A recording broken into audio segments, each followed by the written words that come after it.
ಅದು 2000. ಅಂದು ಡಾಕ್ಟರ್ ರಾಜ್ಕುಮಾರ್ ಅವರ ಶಬ್ದವೇದಿ ರಾಜ್ಯಾದ್ಯಂತ ತೆರೆಕಂಡಿತ್ತು. ಗಾಂಧಿನಗರದ ಕಪಾಲಿ ಮುಖ್ಯ ಚಿತ್ರಮಂದಿರ, ಮಂಗಳೂರಿನ ಜ್ಯೋತಿ ಚಿತ್ರಮಂದಿರ ಸೇರಿದಂತೆ ರಾಜ್ಯಾದ್ಯಂತ ಏಕಕಾಲಕ್ಕೆ ತೆರೆಗೆ ಅಪ್ಪಳಿಸಿತ್ತು. ಆದರೆ ಮೊದಲ ಪ್ರದರ್ಶನ ಆರಂಭವಾಯಿತು ನೋಡಿ.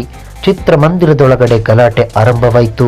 ಮೇನ್ ಥಿಯೇಟರ್ ಕಪಾಲಿಯಲ್ಲಂತೂ ಅಭಿಮಾನಿಗಳ ಆಕ್ರೋಶಕ್ಕೆ 3 ದಿನ ಚಿತ್ರಮಂದಿರವನ್ನು ಸ್ಥಗಿತಗೊಳಿಸಲಾಗಿತ್ತು. ಅಷ್ಟಕ್ಕೂ ಒಂದು ಏನಾಯಿತು? ಇವೆಲ್ಲದರ ಬಗ್ಗೆ ಅಣ್ಣವರ ಅಪ್ಪಟ ಅಭಿಮಾನಿ ನವೀನ್ ಕುಮಾರ್ ಅವರು ವಿವರಿಸ್ತಾರೆ ಕೇಳಿ.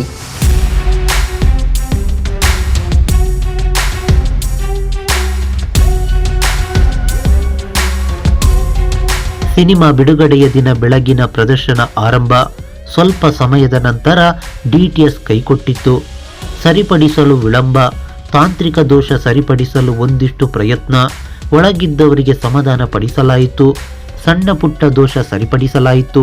ಬೆಳಗಿನ ಪ್ರದರ್ಶನ ಮುಗಿದ ನಂತರ ಬಹಳ ಸಂತೋಷ ಮತ್ತು ನಿರಾಸೆಯ ಜೊತೆ ಹೊರಬಂದರು. ಮತ್ತೆ ಮಧ್ಯಾಹ್ನದ ಪ್ರದರ್ಶನ ಆರಂಭ.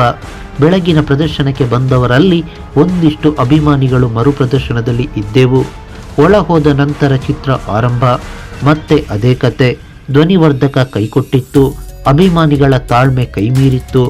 ಒಳ ಬಂದು ಸಾರ ಗೋವಿಂದ್ ಅವರು ಒಂದಿಷ್ಟು ಜನ ಸರಿಪಡಿಸುವುದಾಗಿ ಮನವಿ ಮಾಡಿದ್ರು.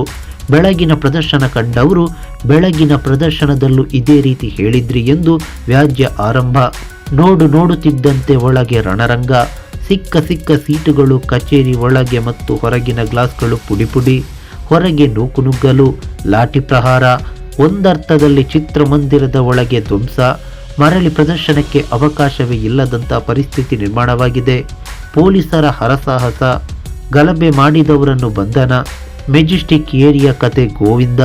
ಸಿಕ್ಕ ಗಲ್ಲಿಗಳಲ್ಲಿ ಜನರ ನೂಕುನುಗ್ಗಲು, ಅಂಗಡಿ ಮುಗ್ಗಟ್ಟುಗಳು ಬಂದ್. ನಂತರ 3 ದಿನಗಳ ಪ್ರದರ್ಶನ ರದ್ದು. ಒಂದಿಷ್ಟು ಜನ ಕಿಡಿಗೇಡಿಗಳು ಚಿತ್ರದ ಬಗ್ಗೆ ಗಾಳಿ ಸುದ್ದಿ. ಸಿನಿಮಾ ಚೆನ್ನಾಗಿಲ್ಲವಂತೆ, ನಿರ್ದೇಶನ ಚೆನ್ನಾಗಿಲ್ಲವಂತೆ, ಅದಕ್ಕೆ ಗಲಾಟೆ ಮಾಡಿದ್ರು ಎಂದು. ಆದರೆ ವಾಸ್ತವದಲ್ಲಿ ನಡೆದದ್ದೇ ಬೇರೆ. ಇದೇ ರೀತಿ ಅನೇಕ ಚಿತ್ರಮಂದಿರದಲ್ಲಿ DTS ದೋಷ ಕಂಡುಬಂದಿತ್ತು, ಸರಿಪಡಿಸಲಾಗಿತ್ತು. ಮುಂಗಡ ಟಿಕೆಟ್ ಪಡೆದವರಿಗೆ ಬಂದ ನಂತರ ಆರಂಭಿಸಲಾದ ಪ್ರದರ್ಶನಕ್ಕೆ ಅವಕಾಶ ಮಾಡಿಕೊಡಲಾಗಿತ್ತು. ವಿಶೇಷ ಪೊಲೀಸ್ ಕಠಿಣ ವ್ಯವಸ್ಥೆ ಅನುಸರಿಸಿ. ಹೀಗೆ ಶಬ್ದವೇದಿ ಸಿನಿಮಾದ ರಿಲೀಸ್ ದಿನದಂದು ನಡೆದ ಘಟನೆಯ ಬಗ್ಗೆ ವಿವರಿಸಿದ್ರು ನವೀನ್ ಕುಮಾರ್ ಅವರು. ನಮಸ್ಕಾರ.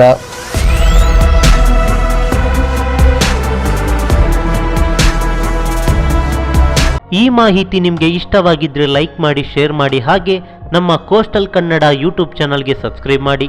ನಮ್ಮ ಹೆಚ್ಚಿನ ಅಪ್ಡೇಟ್ಸ್ಗಳಿಗಾಗಿ ಕೋಸ್ಟಲ್ ನೆಟ್ವರ್ಕ್ ಇನ್ಸ್ಟಾಗ್ರಾಮ್ ಪೇಜ್ ಹಾಗೆ ಫೇಸ್ಬುಕ್ ಪೇಜ್ಗೆ ವಿಸಿಟ್ ಮಾಡಿ. ಧನ್ಯವಾದಗಳು.